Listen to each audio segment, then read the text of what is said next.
Kalau hidupmu enak terus, tidak pernah lapar, kenyang itu tidak ada nilainya. Kenyang itu jadi bernilai karena kita pernah lapar. Makanya agama menyuruh kita puasa. Biar kamu tahu rasanya lapar. Kalau kamu tahu rasanya lapar, antara lain kamu bisa mengapresiasi kelaparan dan bisa bersyukur atas kekenyangan yang kita miliki, kita peroleh. Jadi itu gunanya mendapat yang tidak kita inginkan. Dalam perjalanan hidup yang penuh dengan derita, terbuka sebuah keajaiban yang menggugah hati, bahwa melalui pahit getirnya pengalaman, manusia bisa menemukan nikmatnya rasa syukur. Ketika langkah-langkah kesulitan membentuk perjalanan kita, hanya dengan merasakan derita itulah kita mulai menghargai setiap keberuntungan, menyadari sebuah keindahan di balik kesulitan, dan memeluk dengan tulus anugerah kehidupan. Kali ini kita akan melanjutkan mengaji filsafat bersama Dr. Farudin Faiz, edisi Kembali ke Yunani Lagi. Jadi sebelum kita mulai, mari kita membaca Bismillahirrahmanirrahim. Simak video ini sampai habis dan semoga bermanfaat untuk hidup kita.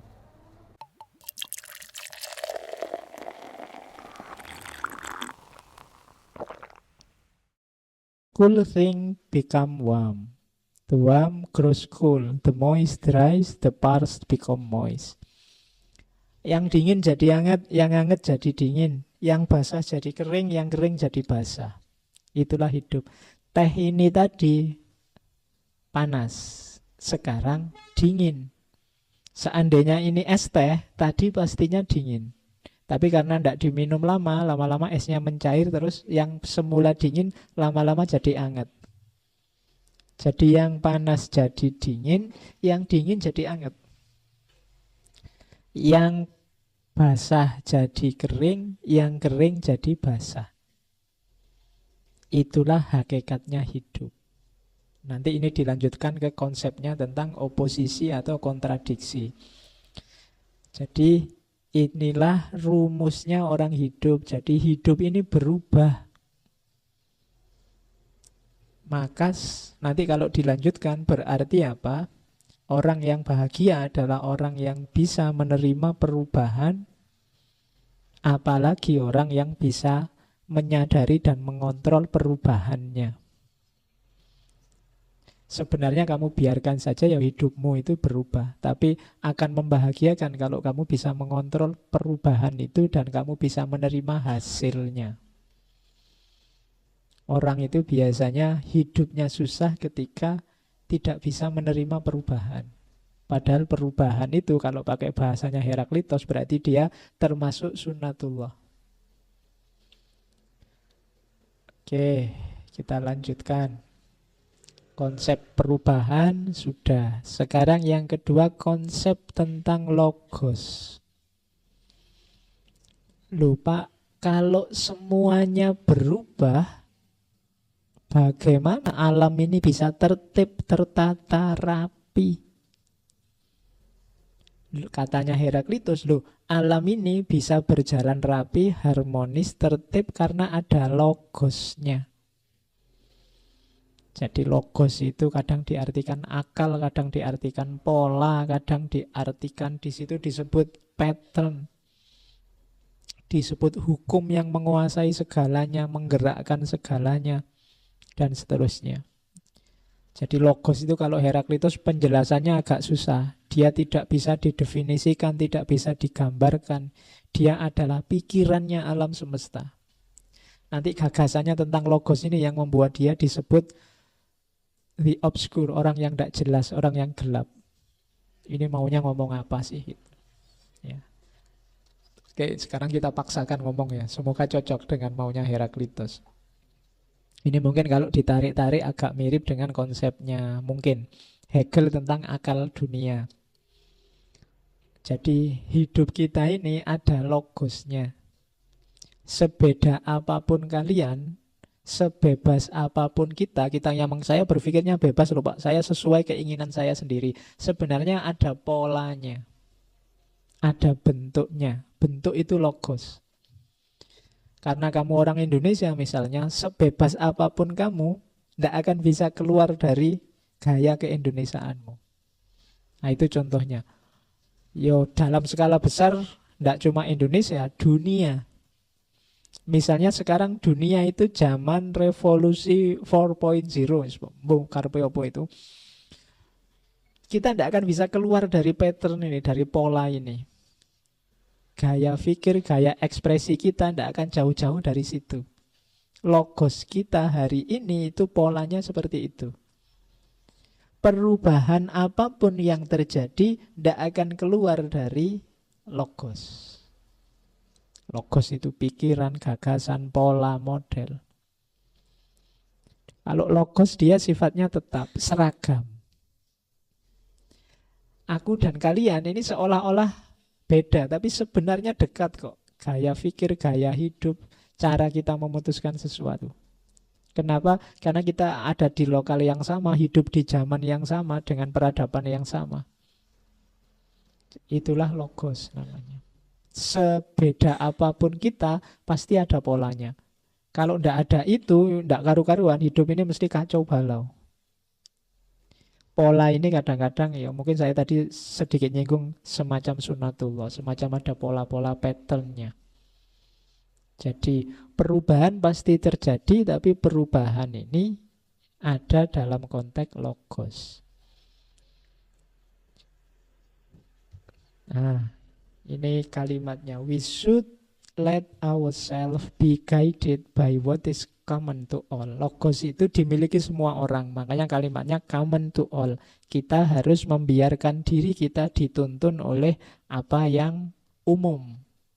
Kita kan berekspresi, meskipun kita bebas, kan kita berekspresinya sesuai dengan lingkungan sekitar kita. Makan misalnya, kamu bebas milih menu apa saja, tapi pasti tidak akan jauh-jauh dari itu. Sebebas-bebasmu. Pokoknya saya Pak, menunya harus besok pakai teri, besoknya lagi pakai sambal, besoknya lagi pakai tempe. Itu suka-suka saya milihnya. Tapi ya paling ya bulet di situ aja, teri, sambal, tempe. Ya mungkin karena kamu penggemar angkringan. Jadi muternya di situ. Jadi ini namanya logos, ada patternnya. Jadi perubahan-perubahan yang terjadi itu ada patternnya, ada logosnya. Yang itu common to all. Kalau tidak common, kalau tidak umum, tidak jadi koleksi perbendaraan, nggak jadi pertimbanganmu untuk memutuskan. Karena tidak umum. Tidak masuk di kepalamu. Jadi misalnya, kalau diputus pacarmu, kamu bisa nyari pacar lagi, kamu bisa ke dukun, kamu bisa balik lagi, PDKT lagi. Ini namanya alternatif pertimbangan. Tapi mungkin ada yang tidak umum, tidak common, tidak logos. Misalnya kalau diputus pacar, bikin acara tasyakuran, ngundang orang satu kampung, tidak mungkin ini muncul di kepalamu. Sak bebas-bebasmu kamu tidak akan bikin tasyakuran gara-gara diputus pacar. Kalau seneng mungkin, tapi bikin acara tumpengan tidak lah. Nah, ini tidak logos. Logos itu ada polanya. Berubah seperti apapun tidak akan keluar dari jaringan logos ini. Yet, although the logos is common to all, most men live as if each of them had a private intelligence of his own. Maksudnya apa? Meskipun ini umum, kita yang memutuskan ini menganggap ini keputusan saya pribadi loh. Saya milih makan pakai tempe, itu keputusanku pribadi loh. Nggak ada. Padahal itu sebenarnya ada. Ya memang alternatif logos yang bisa kita ambil ya hanya itu. Model baju misalnya tahun 60-an dulu, 60-70 itu model baju umum, celana itu model cutbray itu yang bawahnya besar sekali itu, kucing aja masuk. Nah, terus sekarang kamu lihat celana-celana street yang nempel luar biasa itu. Kalau zaman dulu ada orang pakai celana kayak gitu, mungkin diketawain. Kalau ada celana kewetat gitu, apalagi sekarang kan sukanya baju-baju slim fit itu yang kalau kamu ngulek terus udelnya kelihatan. Itu kalau tahun-tahun 60-an mungkin kamu pakai, kamu diketawain orang, dianggap ini bajunya adiknya kok dipakai. Misalnya. Tapi sekarang biasa. Zaman itu logosnya ndak ada konten itu. Sementara di logos hari ini memang itu. Malah logos hari ini kalau ada pakai cutbray zaman itu dianggap jadul. Dianggap, wah ini penggemar masa lalu mesti. Nah, gitu. Oke. Zaman dulu orang pakai sarung itu biasa. Zaman Mojopahit itu kan ya bawahannya kayak sarung yang dilipet itu. Jadi khas. Justru pakai celana yang unik. Hari ini pakai celana itu biasa. Sarung dianggap unik. Dianggap, begitu kamu sarungan kan, wah santri ini kan selalu begitu. Dianggap khas. Logosnya memang hari ini begitu. Itulah namanya logos. Jadi ada modusnya sendiri. Berpikir zaman itu dan zaman ini. Nah, we should let ourselves be guided by what is common to all. Ya kita ini kalau ingin tidak susah dalam hidup, ya pahamilah logos. Ikutilah logos. It is wise to hearken not to me but to my word, and to confess that all things are one. Adalah bijaksana untuk mendengarkan bukan aku, tapi dengarkan kata-kataku, dan mengakui bahwa segala sesuatu adalah satu. Nah, ini dasarnya logos itu biasanya kebijaksanaan orang-orang pinter. Dalam logos segala sesuatu itu satu. Oke, saya lanjutkan. Jadi segala sesuatu berubah, cuma kendalinya perubahan ini namanya logos. Mengapa segala sesuatu berubah? Karena dalam hidup ini sering ada oposisi-oposisi. Oke, dalam alam semesta ada perbedaan, ada kesatuan. Itulah sumbernya harmoni. Jadi selain perubahan, katanya Heraklitus, hidup ini punya hakikat oposisi. Yang justru dari oposisi itulah muncul harmoni. Jadi kebalikannya, kita kan selama ini menganggap harmoni itu ada dalam keseragaman. Tidak, harmoni itu ada ketika ada oposisi-oposisi.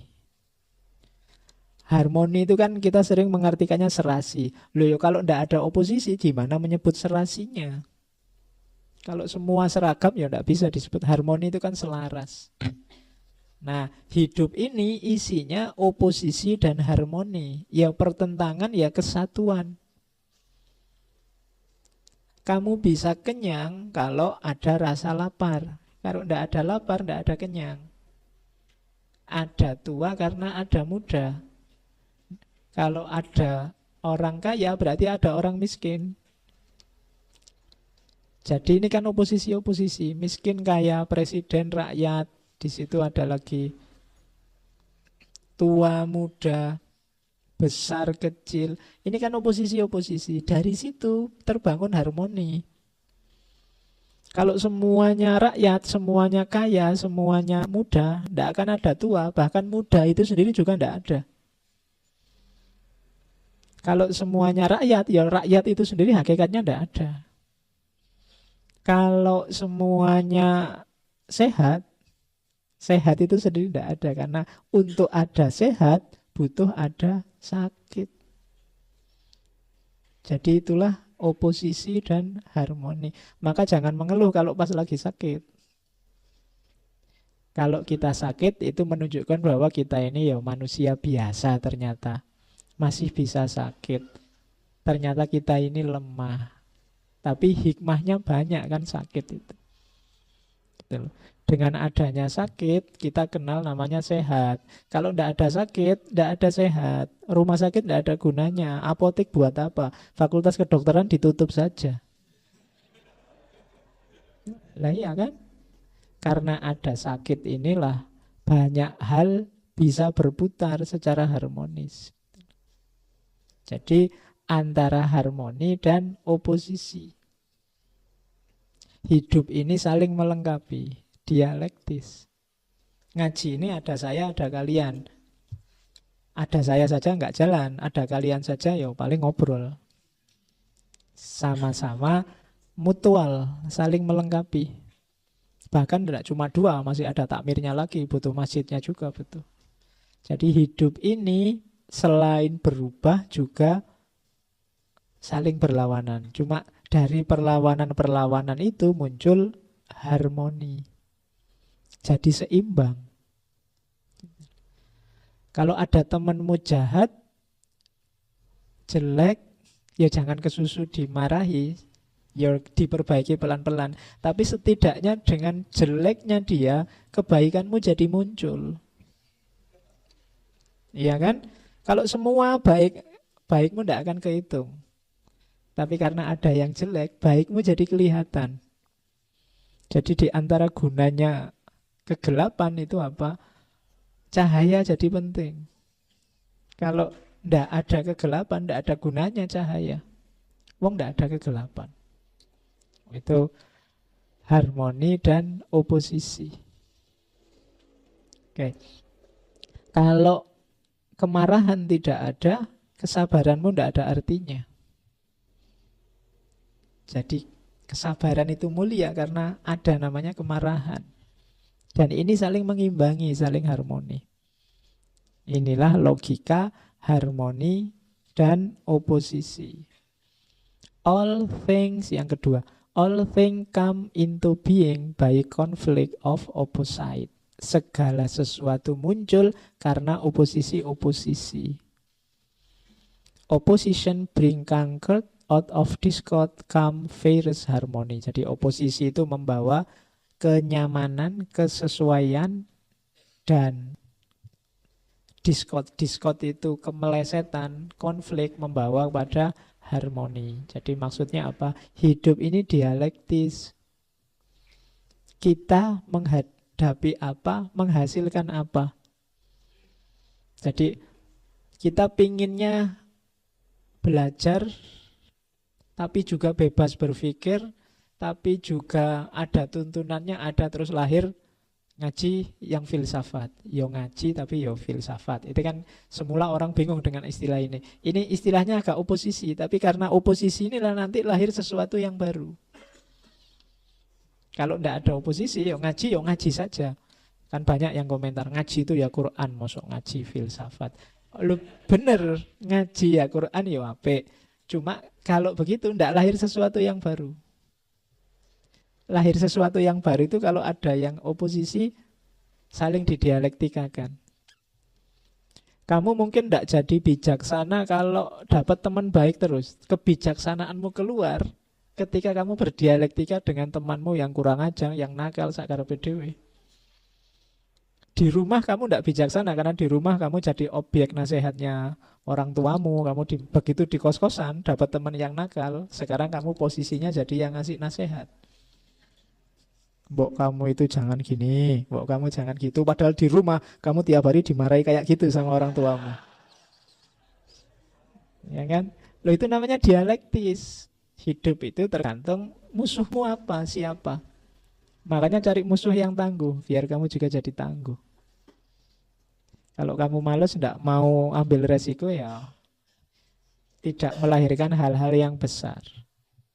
Jadi nothing is stable, katanya Heraclitus, all is in flux. Segalanya cair. Whatever you say about anything, its opposite is equally true. Dalam hidup ini tidak ada yang punya makna eksak stabil. Semuanya cair. Kalau kamu mengucapkan sesuatu, kadang-kadang kebalikannya juga sama-sama benar. Misalnya kalau kamu ke stasiun, sering saya contohkan ya, kamu ke stasiun biasanya kalau bawa barang banyak, itu kan didekati banyak orang yang mau ngangkatkan barangmu. Itu enaknya kamu sewa mereka apa tidak? Mungkin kamu jawab, Pak, barang saya sedikit aja, ngapain sih nyewa mereka? Kayak bos aja, tak angkat sendiri ya. Yang kamu ucapkan juga benar. Tapi lawan dari itu mungkin juga benar. Barang saya sedikit sih Pak, tapi saya mau biar mereka yang angkat. Kasihan mereka kalau nggak ada yang nyewa mereka nggak dapat apa-apa seharian ini. Loh, lawannya juga benar. Jadi kadang-kadang yang kamu ucapkan apa menurutmu benar, jangan salah, bisa jadi lawan bicaramu juga benar. Its opposite equally true. Kalau kalian belajar filsafat Jawa yang namanya Sastro Jendro. Sastro Jendro itu filsafat tentang kenyataan, bahwa hidup ini isinya kontradiksi-kontradiksi yang biarkan saja seperti adanya. Kenyataannya memang begitu. Misalnya, bagaimana cara kita mencapai kesempurnaan? Cara kita mencapai kesempurnaan adalah dengan cara menerima ketidaksempurnaan kita. Itu kan kayak bertentangan dua hal. Biar saja itu jalan seperti adanya. Nah, itu harmoni dan oposisi. Hidup ini kadang-kadang bukan, saya sering bilang kan, bukan antara yang salah dan benar, tapi antara yang benar dan yang benar. Yang saya omongkan menurutku benar, bukan berarti yang kamu omongkan salah. Bisa jadi yang kamu omongkan juga benar. Karena apa? Konteksnya saja yang berbeda. Pacaran ganggu kuliah apa mendukung kuliah? Itu bisa dua-duanya benar. Pacaran bisa mengganggu kuliah karena nanti kamu tidak konsen, kamu mikir pacaran terus, yang-yangan terus, males kuliah. Tapi bisa jadi dia mendukung kuliah. Dengan pacaran kamu jadi rajin kuliah, biar cepat selesai terus kawin. Ya kan? Loh, itu dua-duanya bisa benar. Atau kamu jadi rajin kuliah karena kebetulan pacarnya sak kelas jadi rajin, terus nggak ada kuliah pun ke kampus biar ketemu. Iya kan? Iya, nggak bisa kamu klaim pokoknya pacaran ganggu kuliah atau pacaran mendukung kuliah. Nggak. Masing-masing ada konteksnya. Bisa jadi yang saya omongkan benar, yang kamu omongkan sebenarnya juga benar. Cuma memang konteksnya saja berbeda. Oke, misalnya ada yang bilang misalnya sepak bola Indonesia ini penuh harapan misalnya. Nah, sementara yang lain bilang sepak bola Indonesia ini tanpa harapan sudah. Nah, itu dua-duanya bisa benar. Dilihat konteksnya. Jadi harmoni dan oposisi antara lain membahas tentang bahwa kalau ada dua pernyataan, dua situasi yang oposisi, bukan berarti harus salah satu yang benar, tapi bisa jadi dua-duanya benar. Contohnya, to get everything you want is not a good thing. Yang ketiga, ilustrasi dari Heraklitos. Disease makes health seem sweet. Hunger lead to the appreciation of being full-fed. Tiredness create the enjoyment of resting. Katanya Heraklitos, kalau kamu memperoleh segala sesuatu yang kamu inginkan, itu tidak selalu baik loh. Kamu kan berdoa ingin sehat terus. Tapi kamu tidak akan bisa menikmati kesehatanmu kalau kamu tidak pernah sakit. Kamu tidak akan bisa mensyukuri kesehatanmu kalau kamu sehat terus.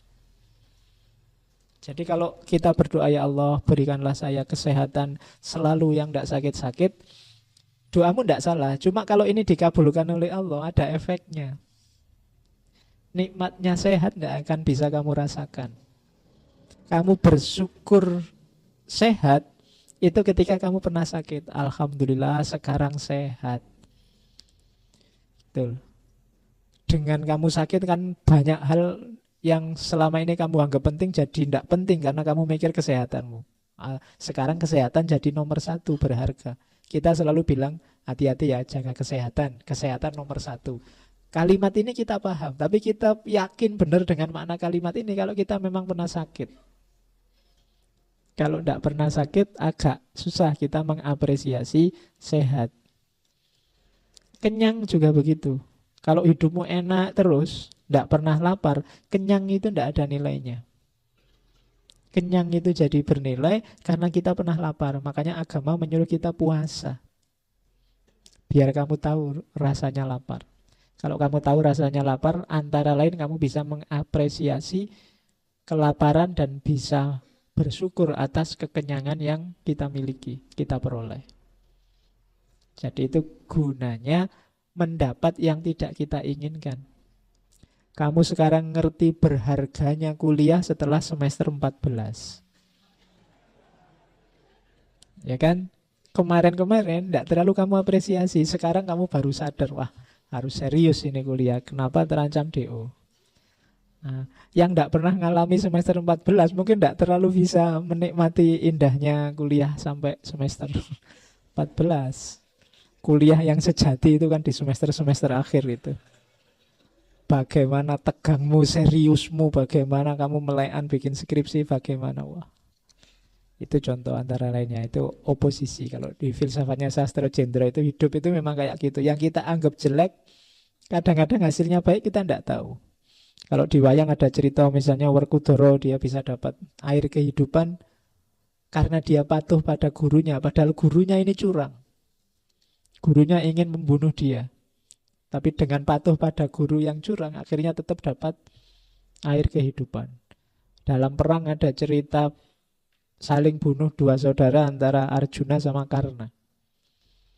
Ceritanya yang kalah Karna, tapi rasanya yang kalah Arjuna. Kenapa?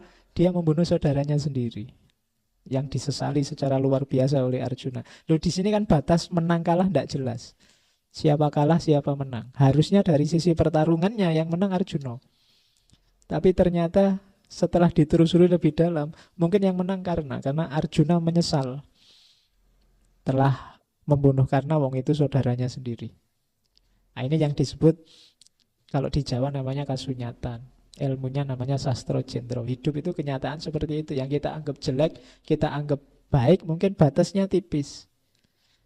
Arjuna itu sudah puluhan tahun bercita-cita membunuh Karna, tapi begitu cita-citanya terpenuhi, yang lahir hanya penyesalan. Nah, inilah hidup, tidak bisa ditebak. Maka selalu ada oposisi-oposisi, perlawanan-perlawanan. Selalu ada hal yang berbeda yang tidak kita inginkan, tapi biar saja setiap peristiwa membawa hikmahnya sendiri. Ada rahasianya sendiri, ada manfaatnya sendiri. Oke, itu contoh dari Heraklitus. Coba lihat laut. Laut adalah air yang paling murni dan paling kotor. Bagi ikan bisa diminum dan menyehatkan. Bagi manusia tak dapat diminum dan membuat sakit. Ini kan salah satu contoh paradok, satu oposisi. Kalau kita tanya penting tidak air laut? Ya penting. Bisa diminum tidak. Tapi bagi ikan, dia bisa diminum dan menyehatkan. Bagi kita, airnya malah membuat sakit. Kalau nggak percaya boleh dicoba. Ya kan? Kalau ikan sih sehat-sehat saja. Minum air laut. Kalau kita tidak bisa. Nah, itu contoh oposisi paradok. Dalam hidup ini banyak yang seperti itu. Kemudian perang. Perang juga sesuatu yang paradok, yang oposisi katanya Heraklitus. Kita kan banyak yang anti perang. Tapi situasi damai hari ini itu pemicunya apa? Perang. Jadi kita kan kalau baca sejarah dunia itu kan dari perang ke perang kan. Belanda tidak kerasan di Indonesia kemudian berunding pulang, itu kenapa tidak kerasan? Karena ada perang. Jadi kemerdekaan kita antara lain jasa dari perang. Kalau tidak ada perang dulu kita tidak merdeka. Jadi jangan salah katanya Heraklitus, peranglah yang membuat kita seperti sekarang. Oke, perubahan besar banyak dimulai dari peperangan. Ini kan paradok, oposisi. Padahal selama ini kita anggap perang itu sesuatu yang harus dihindari-hindari. Tapi dalam sejarah justru munculnya kerjasama, munculnya keadilan, munculnya tekad untuk damai itu karena ada perang. Ketika orang capek perang terus lahirlah PBB. Awalnya dulu LBB, mbok kita damai. Ketika kita saingan terus lahirlah kreativitas-kreativitas. Makanya kadang-kadang kalau ingin cepat maju, cara paling gampang cari saingan. Cara paling cepat untuk maju itu cari rival yang kira-kira kekuatannya setanding sama kamu. Misalnya kalau kamu kuliah, ya tetapkan musuhmu dia. Saya harus lebih baik IP-nya dari dia. Tapi yang pinter ya, yang bodoh-bodoh aja. Oh, itu kamu jadi semangat loh. Jangan salah. Jadi itu gunanya oposisi. Jadi berpikir perlawanan. Dari situ justru muncul harmoni. Makanya Heraklitus mengkritik para penyair. The poet was a fool who want no conflict. Para penyair, sastrawan itu kritiknya Heraklitus ya. Kok kayak orang bodoh ya, masa ndak ingin konflik? Justru dari konflik itu kita maju, berkembang. Kalau ndak ada konflik, kita ndak maju-maju, dianggap aman saja, dianggap nyaman saja. Ndak, harus ada yang saling bersaing sehingga kamu bisa bergerak untuk maju. Nah, itu sarannya Heraklitus. Jadi kalau kita ingin maju, ayo cari musuh. Itu kasarannya ngono. Kalau kamu punya, saya harus melampaui dia. Ya mungkin musuh yang tidak konkret, tidak apa-apa lah, apalah yang kamu ingin lampaui. Nah, itu ada pendorongnya. Bukan anti konflik, biar saja konflik. Konflik itu kan justru membuat kita dewasa, punya target, semakin maju. Maka jangan anti konflik. Hidup ini memang karakternya serba oposisi. Dari oposisi itulah muncul harmoni. Ada siang pasti ada malam, ada lapar pasti ada kenyang, ada kaya pasti ada miskin. Disitulah hidup ini berputar. Oke, nah dari mana oposisi itu muncul? Katanya Heraklitus antara lain oposisi itu lahirnya dari perspektif. Oke, coba dilihat katanya Heraklitus, the handsome ape is ugly compared with humankind. Katanya Heraklitus, monyet yang paling ganteng itu tetap tampaknya lebih jelek kalau dibandingkan dengan manusia. The wisest man appears as an ape when compared with a god. Manusia paling bijaksana akan tampak seperti monyet kalau dibandingkan dengan Tuhan. Seperti monyet tadi maksudnya levelnya. In wisdom, in beauty, and in all other ways. Jadi maksudnya apa? Baik buruk itu ya sama, adanya dalam perbandingan. Dia tidak pernah sendirian. Kamu baik atau jelek itu kan diperbandingkan. Kamu merasa orang baik, tapi kalau tak bandingkan dengan dia, kamu tidak ada apa-apanya. Kamu merasa jahat, tenang aja, masih banyak yang lebih jahat. Si Ono, Fir'aun, Hitler, dan kawan-kawan. Jadi oposisi itu sebenarnya isinya perspektif-perspektif. Bagaimana kamu melihat? Sama kayak tadi, monyet paling ganteng itu tetap lebih menang kita yang manusia. Kenapa? Karena yang memahami kita manusia. Tapi mungkin bagi monyet, manusia yang paling ganteng sekalipun akan tampak jelek dibandingkan dengan keluarganya monyet. Makanya kan tidak ada monyet kok jatuh cinta sama manusia, ngejar-ngejar manusia, kan tidak ada. Tetap dia ngejar-ngejar monyet. Kenapa? Perspektif. Jadi oposisi-oposisi itu lahirnya dari cara pandang kita. Baik, buruk, hitam, putih, siang, malam. Nah, itu nanti ada hubungannya dengan perspektif. To God, all things are beautiful, good and right. Man, on the other hand, deem something right and others wrong.